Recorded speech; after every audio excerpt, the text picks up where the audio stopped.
We've got New York Times bestselling author of The Empowered Wife, Laura Doyle. She's also the New York Times bestselling author of The Surrendered Wife, The Surrendered Single. She's the star of the Amazon Prime series Empowered Wives. Her books have been translated into 19 languages, published in 30 countries, and over 15,000 women credit her with not only saving their relationship, but also showing them how to become desired, cherished, and adored for life. She's appeared on CBS Evening News, Dateline, NBC, The Today Show, Good Morning America, and The View. She is actually a regular contributor to the Huffington Post. So she and I were married for decades before we both nearly ended in divorce because we and our spouses didn't grasp that true feminine and masculine empowerment principle. I wanted to remind you too that I have this course that I'm kind of reviving that was created during COVID, actually, when I learned all these principles to save my own marriage. And that's at cherieburton.com/fix your marriage. Fix Your Marriage in 40 Days. Some of you have heard of it before. Some of you attended my free marriage masterclass that I did with my partner, Dimple Thacker, out in the United Kingdom. We did that together, and we're bringing that back. So we've had a lot of couples come to us and say, hey, this was super pivotal, transformative with the dynamics of our relationship, transformative with me personally. And so it's just like you get like a daily love dose every day for 40 days. There's challenges that you can do. It's just a really, really edifying and rich course that it's kind of like a mini burst into how to heal your relationship for 40 days. So again, that's cherieburton.com/fix your marriage. And we just lowered the price. It's only $99, like cheaper than one marriage therapy session. And speaking of that, Laura and I in this episode are going to talk about how marriage therapy can actually backfire. I've been married almost 26 years, and I wish I had known a lot of the principles we're going to talk about in this episode, as well as what I learned when I was healing my own marriage over the last couple of years. I wish I had known these things decades ago. So I hope you check out Fix Your Marriage in 40 Days course on cherieburton.com. You can find it under the Work With Me section of my website when you scroll all the way down, or you can just go to cherieburton.com/fix your marriage. And I really hope you enjoy this episode, The Empowered Wife, with best-selling author Laura Doyle. Laura, welcome to Women Seeking Wholeness. Thanks for having me, Cherie. It's great to be here. I can already tell this is going to be right up my alley. I don't personally know you, but having read your expertise, where you've niched in, which is all about, the higher way of healing a marriage. You could say relationships in general. And just some of the talking points you sent over to me, I'm like, wow, this lady is totally speaking my language about the deeper ways to integrate and heal a marriage relationship. So let's talk about, first of all, my listeners know, and I told you this, but my listeners know that I almost got divorced. Well, I filed for divorce twice since 2018. The first time we didn't separate, it was a quick reconciliation, very painful at first, but we reconciled. And then, a year and a half later, we hadn't gone deep enough in our healing. And I shared this with you, but we actually met with a marriage therapist who pretty much put the nail in the coffin in terms of us separating again and ultimately getting a hair's breadth from divorce. We were 10 months separated, ready to sign the papers. It was literally like divine something to bring us back into the space of healing our inner childs with each other. But this therapist, initially I thought, oh, she's really helped us. And then it became, as we unpacked later, some of the advice, it was actually what separated us. So I know that you and I kind of share that belief about how damaging marriage therapy can be. But before we get into that, that's just the backstory and context for me and why I was so interested in interviewing you. And I'm so glad that you came to me to do this interview, because it's divinely aligned and divinely timed right now. A lot of people are suffering in their marriages. Oh, yeah. Yeah. So what brought you to this work? Well, I was suffering in my marriage. I never set out to be a relationship expert.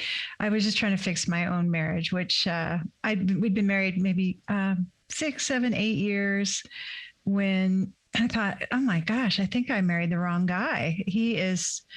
I just thought such a loser pants. I told him he needed to make more money and he just wasn't. And then he quit his job. So he wasn't making any money. And I was I thought, I'm just going to tell him how he can be more ambitious and how he can be a little tidier and how he can be more romantic.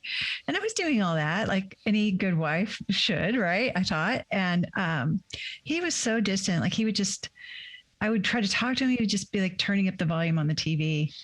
And so I thought, okay, I'm going to take him to marriage counseling. The marriage counselor is going to fix him. And then I can finally be happy. So how long were you married at that point? Oh, like, I mean, I think we started counseling around 8 years and we went for over a year.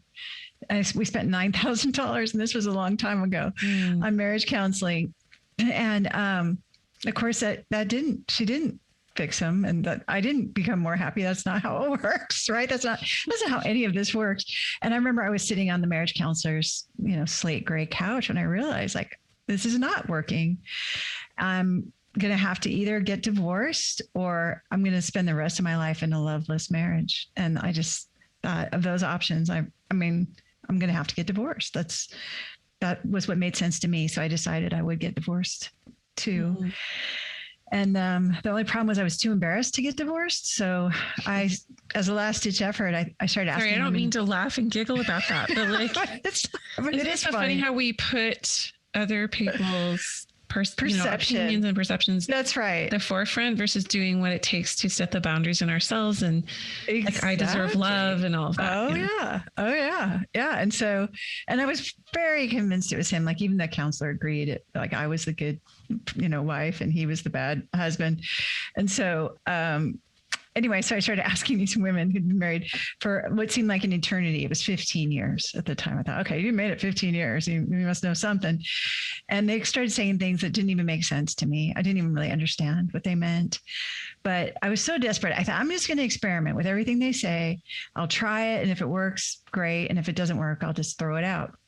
And I did. I started experimenting. And I remember it was not even that long after that. I mean, in my house, it was wall-to-wall hostility, or there were Cold Wars where we just didn't speak at all, but it was really tense.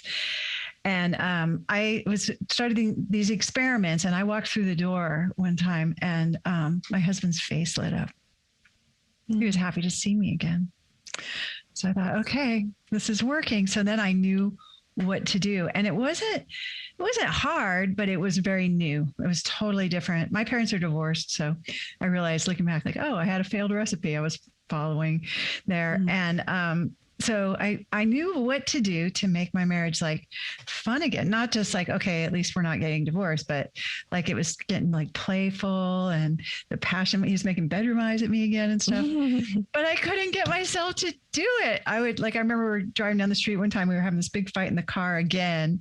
And I'd been so hopeful that wasn't going to happen. And it was happening again. And I wanted to have a great marriage so badly. So I thought, okay, I'm going to recruit some other people to do this stuff with me. And I started a little support circle. There were 5 of us. And it was crazy because we started doing the things that I had learned about, and everyone was reporting miracles. This one woman said, oh, my husband won the sales contest at work and he took us on the most romantic getaway of our lives. And they had been struggling, right? And then another one said, she's like, it's not going to sound like much, but my husband got up and painted the family room. We've been arguing about that for months.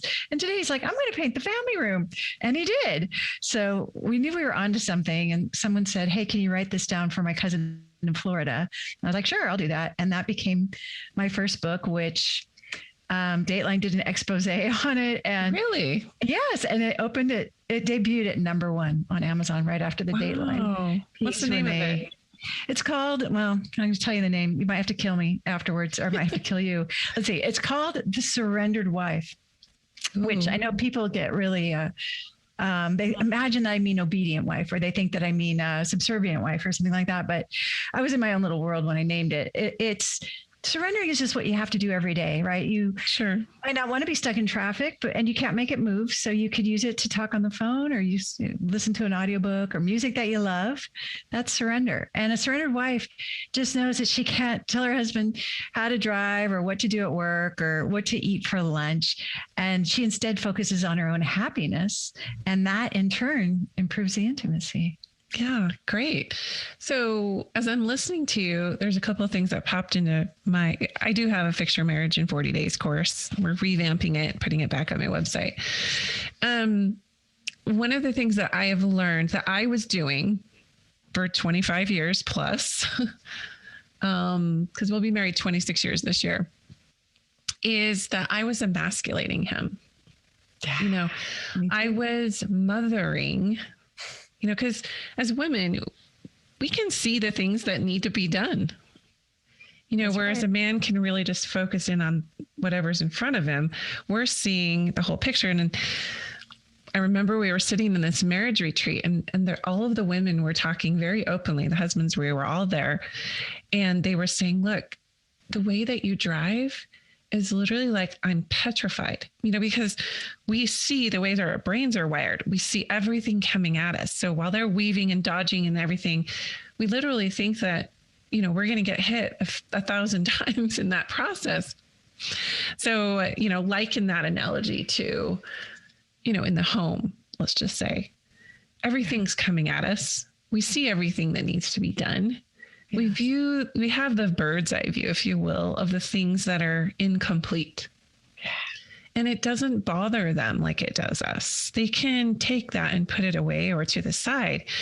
So somehow I was of the opinion that I was doing the right thing by always directing him to those things that need to be done. So as I'm listening to you and you're talking about your friend that was like, can you tell my cousin in Florida this thing? And so resting into that, I had to be like, wow, I've certainly got enough kids.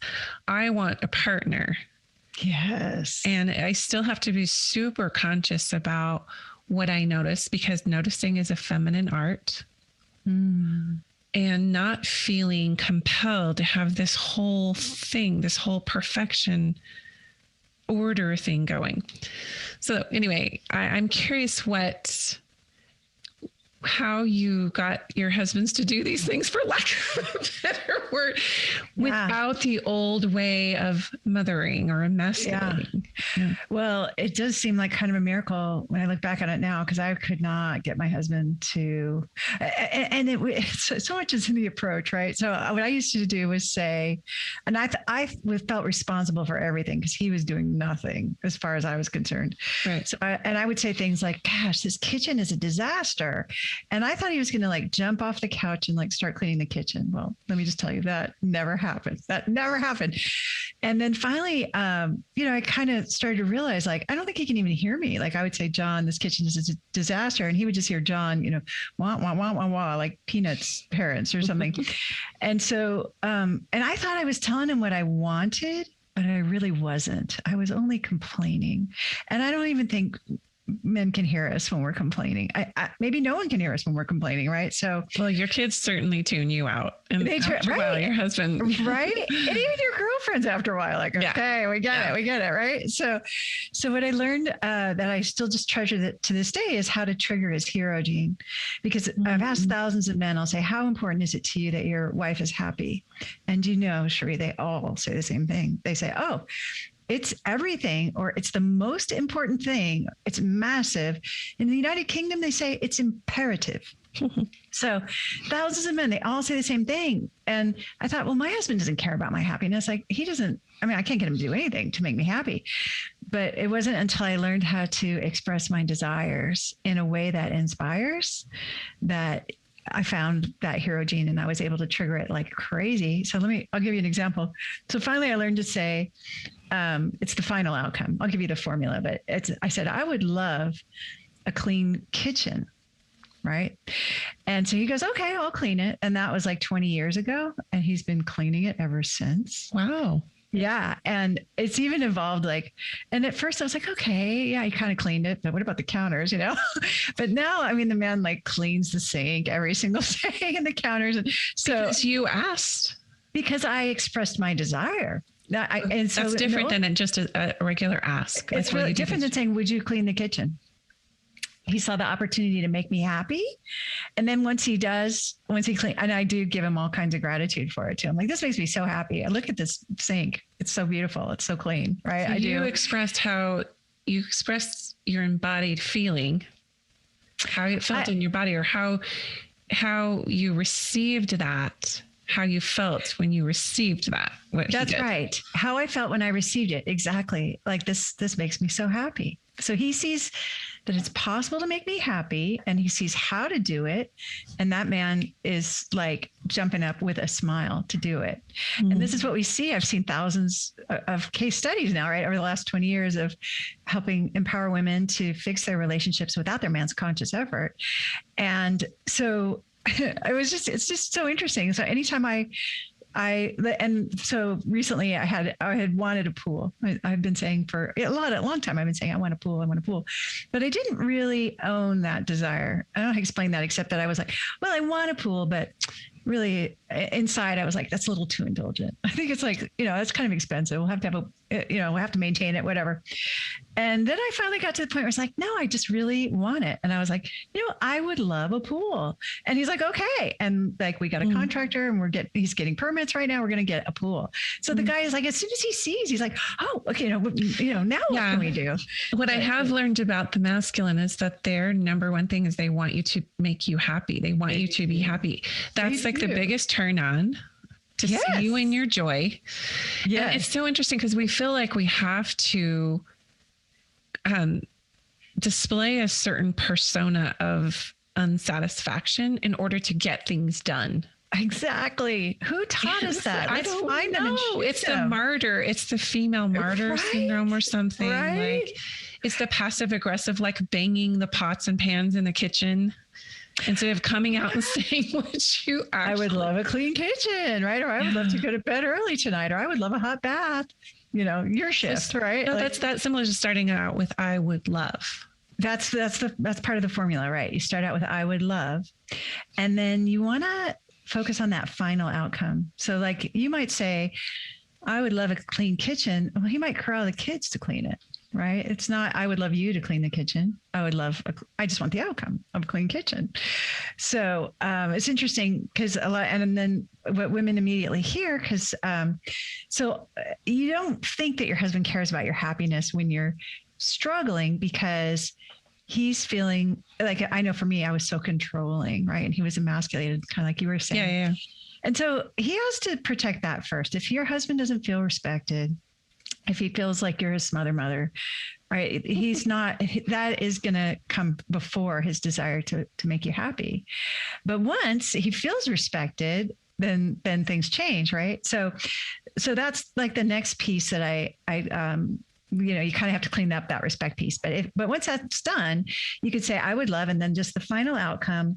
And you don't want to use it for affection. You don't want to say like, I would love, or attention either, because first of all, that doesn't feel good. I used to stand with my arms on my hips and say, the average couple has sex 2.5 times per week, and we haven't done it in like 3 weeks. So I think we should do it. Right. What's and I thought half? he was going to like 2.5. Yeah. They have it 2.5 times a week. On average. Yeah, okay. On average. Yeah. On average. So I was like, okay, I thought he was going to jump off the couch. Like men need sex. Right. So I thought he was just like, oh, yeah, okay. Let's take the hint of like, yeah. Right.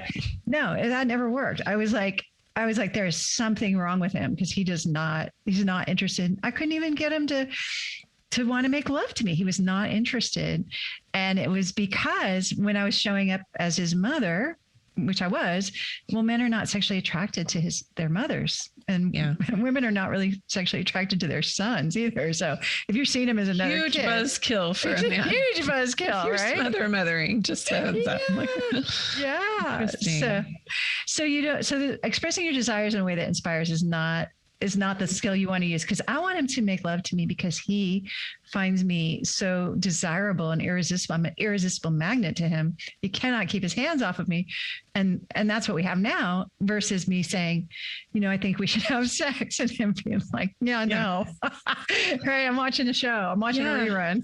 So I remember when I was getting my degree in college, and I read the study that I got a minor degree in sociology, but it was the study of what attracts men to women. It wasn't the other way around for whatever reason. Yeah. But the number one, I guess you could say, attraction factor for a man being attracted to a woman was confidence. And so a lot of the discussion we had in our focus group was around, and because we're all in college, right? We're all dating and all this, is it's kind of the hard to get thing in a healthy way. So it's like most happy spouses or men that were in stable relationships reported that the reason that they found their partner, their girlfriend or wife, so attractive was because she didn't need them. She didn't need them to have sex. She didn't need them to complete her. There was not this trace of codependent neediness. And it wasn't that she was emasculating either. No. There was that dependence on their strength, but it wasn't unhealthy. It was like, and it wasn't even she can kill her own snakes. It was she knows who she is. She's confident and alive in herself. She's running her own life. She doesn't need me to make that better for her. She's confident. Right. So I locked that in because that was like 1995. And it was before I got married. And I always remember this, like, okay, what is that confidence factor? So like, how do you get that? Yeah.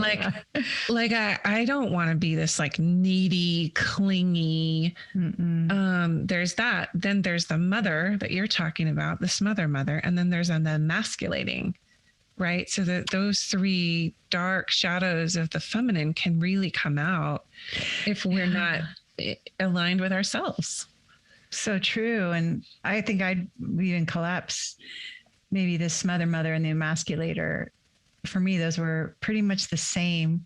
And, a big breakthrough for me, this is the one valuable thing I got from counseling, which is I remember we're there and she said, I don't know if you realize, you're kind of controlling. I was like, what? Like the record's like, woo, woo. Like, no, we're here to fix him, like, and what are you talking about? And it really turned out to be true that I was controlling. And I remember thinking like, okay, I'm controlling. Okay, now what do I do about this? And my counselor was like, yeah, just stop being so controlling. And that was no help at all. It's kind of almost like the confidence study, like just be confident. Like, okay, like, what? Yeah. How do I, is there a vitamin I take? Is there, how do I do this? And I think one of the things that I kind of had to give up. So, and I'd also been raised to be, I feel like this is everyone's story now, but like just really independent, like get your education. You don't want to have to depend on a man. And I just feel like that is not really my goal anymore. Like I do like a man to kill the spiders and the snakes or carry the heavy, right. Or, the heavy suitcase. And I love feeling taken care of. And I just consider that part of my birthright as a woman. I think of our bodies as like a kind of a metaphor that we're built to receive. Sure. And that receiving is the essence of femininity. And a comparative religious study student was telling me one time that with yin and yang, like if you take every object has yin and yang. So if you take a coffee cup, the ceramic part is the yang, like the masculine part. It gives it structure. But the yin is the part that can receive the coffee. And if you think about not having the yin, you've got a coffee cup that can't receive coffee. It has no purpose. There's no purpose. So I think this whole receiving concept is fascinating because if you're not willing to receive from, when I wasn't really willing to receive from my husband, like I wouldn't even let him clean the kitchen sometimes because he didn't load the dishwasher right, or I'd redo it or something, right? And so it was like poor receiving. then my husband had no purpose and he felt like he couldn't succeed. So I've just found that receptivity is like a whole other skill. Totally. Yeah. And my mom didn't know. She was terrible at it. Poor thing, right? And she's divorced. Okay. So it's just like great. a huge skill with feminine essence and feminine energy.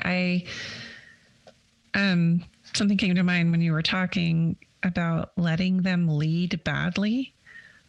Maybe it's our judgment that it is bad to begin with, but let them do it and allow. Because for me, receiving is also about allowing and opening. So you talked about the feminine anatomy and the way that our physiology is. We are receiving the instruments. Yes. And also we have that masculine in us as well. I mean, for me, I've had to really temper that a little bit because I have a strong side of fixing and saving and creating structures and manifesting and that's good at the expense also of like taking over. Like you were talking about being called out on being controlling. Yeah. You know, it's like, I don't always have to move to action. I don't always have to, if I get an intuitive hit on something, I don't always have to move in and do something about it. That's right. And that can be a compulsion. It definitely was for me. And it was really a very hard habit to break. And here's the part that I thought was fascinating, painful, challenging. And that is that all control is actually based in fear. You know, if I'm not afraid, I'm going to have to pay more or wait longer, or work harder or be lonely, right? Then I don't have to try to control. So, you know, if you're not afraid he's going to buy an impractical car, you don't have to say, hey, you know, the four of us are not going to fit in the sports coupe or whatever, right? Like it's all about control. And you're like, I'm just telling him something. No, I'm afraid and I'm acting on that fear. And that's just never attractive. In fact, that contributes to that neediness you were talking about, right? That complaint, the criticism, that's what makes it needy, right? So if I'm just expressing a pure desire, like I would love Mexican food for dinner, like, oh, I want to sit in a booth, right? That's just pure desire. That's giving him the opportunity to be my hero. But if I'm saying like, we never have Mexican food, you know, we always have to sit at the table, right? Now I'm just like, now what do you do with me? I'm just a complaining, unhappy person, unhappy shrew. Which is kind of where I used to live. I'm sad to say. Well, no, it's all learning. I mean, as you said, this was not modeled, you know, and bless our parents' hearts, and grandparents and their parents. It's like there was such a split in there was a psychic rift in the consciousness on masculine and feminine roles. It's been patriarchal dominance. It's been misogyny. It's also been feminine manipulation and that dark shadow of that coming out. So we're kind of just reeling right now. I mean, we know it's going to get integrated. We can see the world kind of spinning and on its axis of like, whoa, you know, trying to calibrate this, hold it. For me, I always looked out here for him to get it. Yes. And if he could only see, if he could only pick this up, whatever. And the deep work that Jeff and I are now engaged in, and the people holding space for us to do this are like, hey, 90% of couples don't go to this level of like deep radical self-accountability. I'm going to throw this out there and maybe we can talk about it a little bit, but he said to us, after 13 hours of just deep inner work and inner child stuff with both Jeff and I, and it was like an intensive day with this beautiful male facilitator. And he said, after like 10 or 11 hours of us just like coming back and forth and trying to get to the heart of things, he's like, look, do you not want to know the moment a relationship heals? It's when one person holds their hand up and says, it's me. I'm the problem. And they just own, no matter what, you know, because you just keep projecting and blaming and you just never. So the moment somebody is like, it's me. And I don't know why, but I thought of that when you told me the title of your book, The Surrendered Wife. Yeah. Because sometimes we just have to surrender being right. Yeah, completely. So anyway, I just wanted to add that because, when you get into that deep work, it's never about them. It's always they're triggering something that's unhealed in you. Absolutely. It's right here in your face. Absolutely. And I love that because, and I didn't at first, I had the same illusion as you, like if only he would change, then, that was the illusion that he needed to change for me to be happy. And of course that's not true, but it really seemed like it. And when he didn't change and I still was married to him, I was forced through this door called self-reflection, self-development, accountability. And I'll forever be grateful that I was, because I went on the best self-improvement journey of my life. And I started to see my marriage as a mirror where I could look in the mirror and see how I was showing up based on the reflection I was getting back. And slowly, little by little, not only did I get the kind of marriage I dreamed of when I said I do, where he would, just be passing me in the hall and pull me in at the waist for a kiss, or just be trying to make me laugh and just, thinking about ways to make me happy. But I also became the best version of myself that I could, because I had to, right? Like when he got irritated, I was like, oh wait, what did I learned, like, what did I just, was that disrespectful? We were out to dinner one time, and he was talking about his work, his business. And I asked a question, and in the question was this subtext of like, there was a criticism about the way he was giving this one client priority, and I didn't think he should be, right? So I had some control in it. And we're at it. It's like Saturday night. This restaurant's hopping. There's music. There's waiters flying by. Everyone's having a good time. And I asked this question. And all of a sudden, I swear, the music stops. My husband gets this look on his face, like, what? And everybody's quiet. And then I go, oh. I go, was that disrespectful? Like, I'm still not accountable yet, right? I'm like, was that disrespectful? And he goes, yeah. And I'm like, oh. And then I'm like, I apologize for being disrespectful when I criticized your client. And like the music came back, the waiters start flying around again. Like he's like, our good night is salvaged. Like, we're having this nice dinner. I could have ruined it, right? By asking this, like throwing a criticism in. I was trying to do it like subtly, but it wasn't that subtle. My husband's on to me. Our husbands know. Husbands always know, right? And so it's a good. So I mean, that was one of the early pieces of advice I got about respect, was like apologizing for being disrespectful when you're not. And I was like, you're crazy. Like I'm not, got anything else? I'm not going to do that. But it's really hard. It's really hard. It can be really hard to be like in a space of like humbling yourself to apologize when you really feel justified. You feel right. Yeah. Oh, I'm right. I'm right on this. So, and my opinion counts. I'm smart. So I'm not going to just suck up to you like Edith Bunker. Forget it. Right. So, I was raised on, don't even get me started on Archie Bunker and Edith. Right. That was held up to us like in our culture, but like, hey, go get me this, go get me that. Okay. Right. And we all felt sorry for Edith. Like, oh my gosh, she's such a victim. Yeah. So I want to dive into, what do you feel in the marriage counseling, and we don't mean to disrespect anyone in the field who's a marriage therapist or counselor. There's great ones out there. I'm acquainted with several. What can be damaging about it? What? Well, I really think a big part of it, I mean, now that I know what really makes a marriage great, there's just so much conventional wisdom out there that is, in fact, on my podcast, I give out the Worst Relationship Advice of the Week award every single week for, over a year now, because there's so much. But I think one of the main things is what you just pointed to, Cherie, which is that the healing starts when you say, oh, it's me. What's on my side of the street? What's on my paper? How did I show up? Yeah, he's 90% of the problem here, but what was my 10% that I can maybe clean up?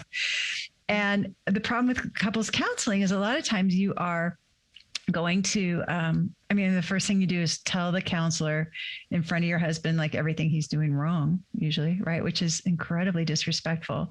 And respect is like oxygen for men. So you're actually digging your hole deeper right there. And then we're going to spend the time focusing on what is wrong, everything that's wrong with the relationship. Well, what you focus on increases So of course you're going to have a fight on the way home because you just talked about everything. They just opened it up. Pandora's box just right. I mean, if you're the left marriage raw and you have to go home and sort. Yeah. Yeah, exactly. If the marriage counseling was all about like, hey, I want each of you to list 22 things you're grateful for about your spouse, right? That could be really valuable. Or I want you to, make a list of all the ways that you're making yourself happy. Right? Like that would be a big one.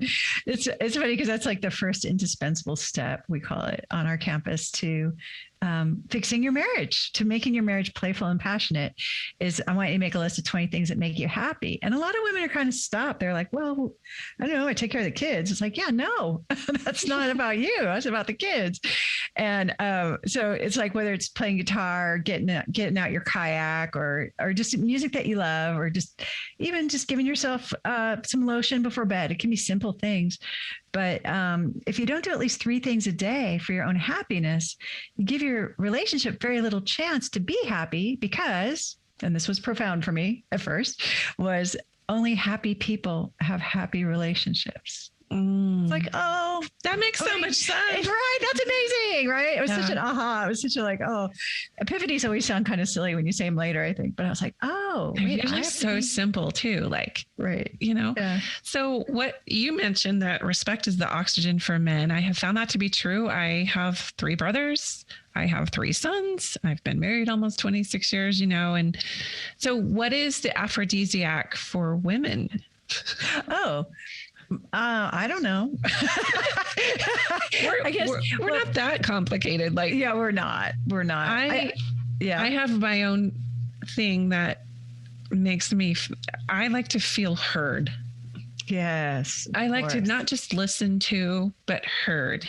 Yes. Like right in front of me, like validating my feelings. And, even if I'm like, because it really diffuses. And for whatever reason, that makes me feel an intimate connection because they are seeing and hearing me.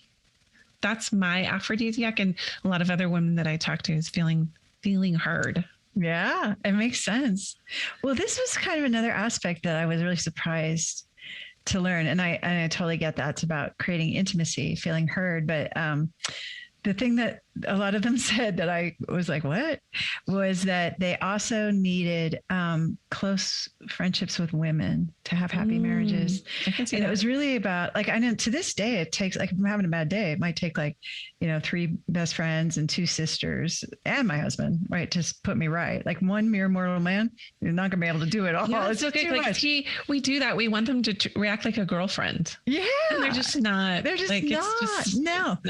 And it's so funny because I've read studies where they say like women use, I don't know, an extra 50,000 words a day above men or something, whatever it was. I forget the number, but it's like at 6 o'clock at night, all over the world, the same thing is happening. Like the men are like, I'm done. My words are out. And the women are like, yeah, but I still have so many words in me. And so if without the girlfriends, like there's just undue burden, there's undue pressure on him, and diffuses all this unrealistic. Right. Yeah. Right. So it takes a village to have a happy marriage. Oh, I love that. So, okay, cool. What do you teach about a spouse fulfilling prophecy? What is that? The change your husband skill, I call it. So it's pretty magical. I learned about it from Lee Miltier, who was on a Nightingale Conant tape that I had when I was, I don't know, like when I was like maybe a teenager even.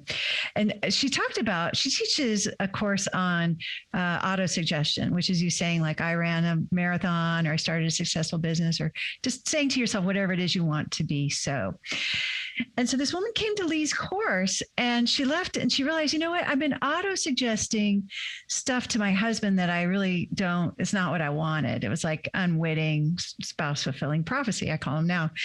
And her spouse fulfilling prophecy was, you always lose your temper. So she decided she was going to change it up. So she went home, waited for her husband to lose his temper, and she didn't have to wait very long.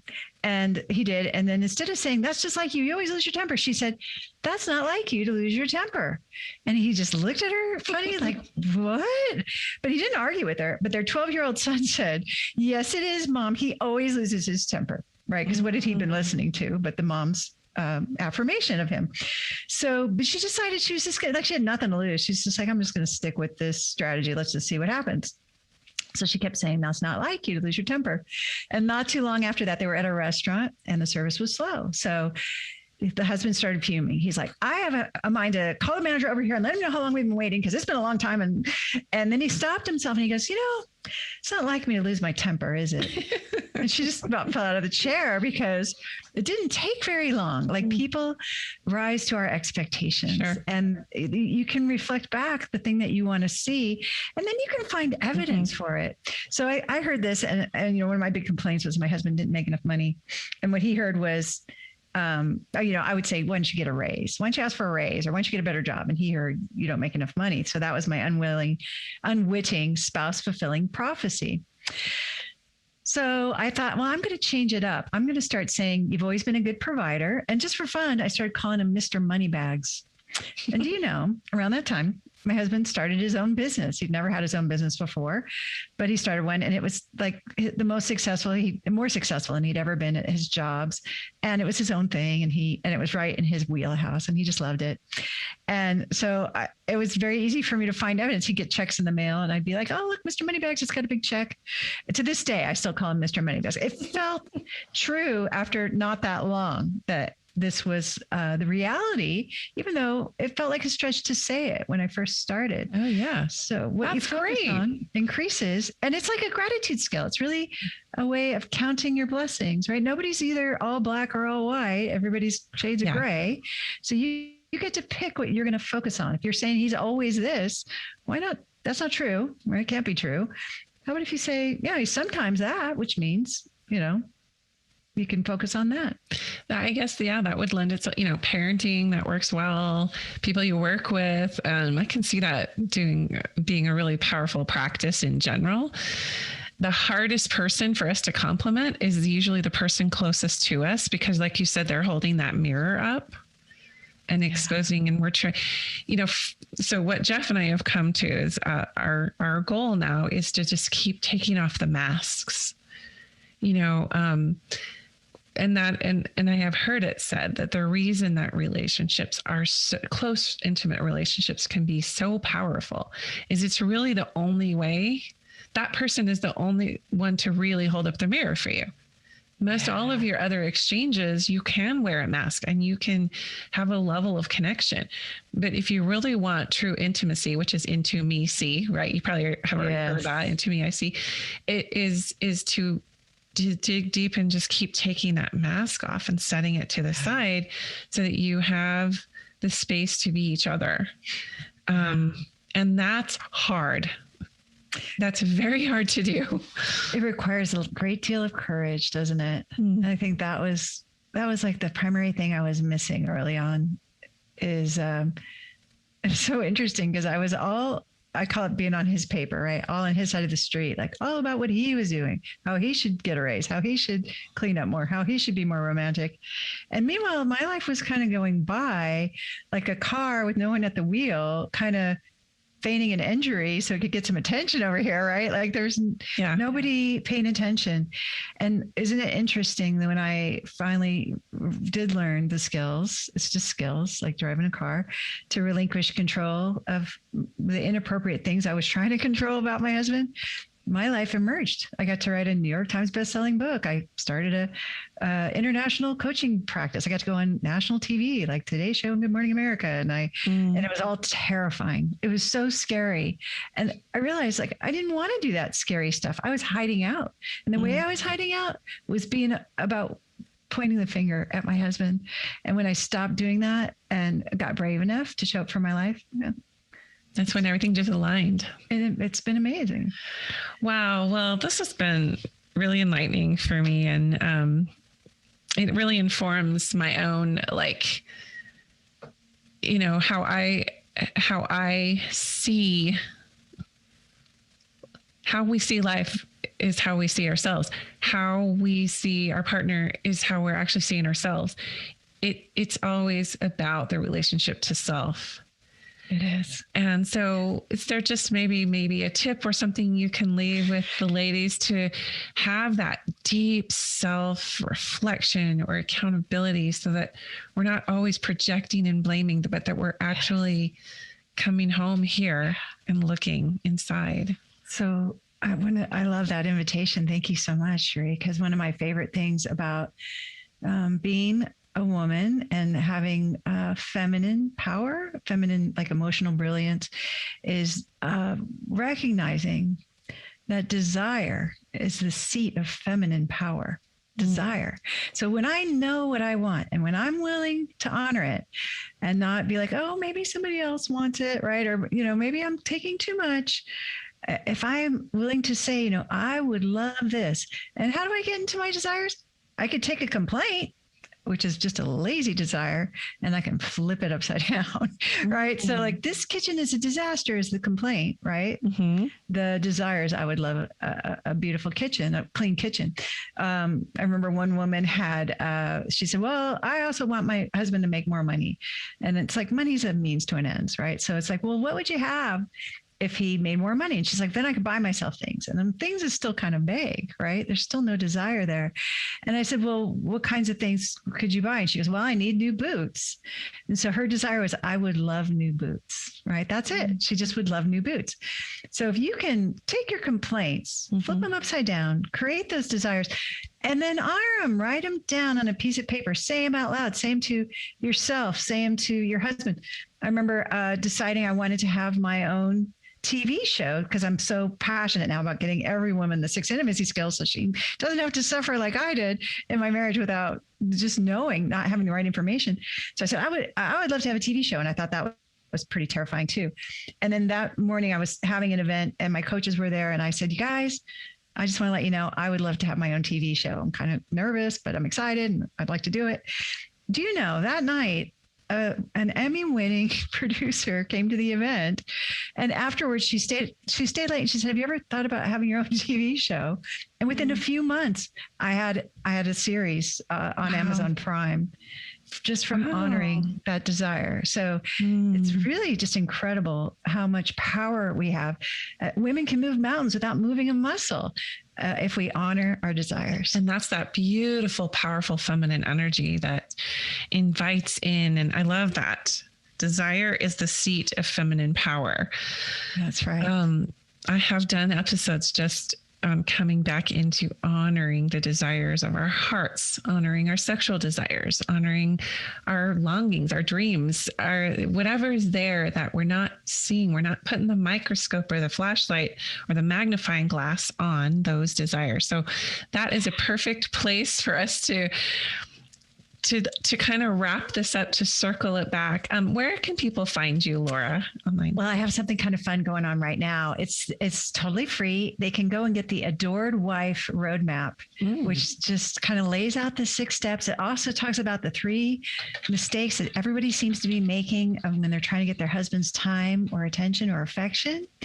And you can download that for free at lauradoyle.org. Perfect. Well, thank you so much for your time, Laura. This was super enlightening. It's been really fun. Thanks for having me, Sheree.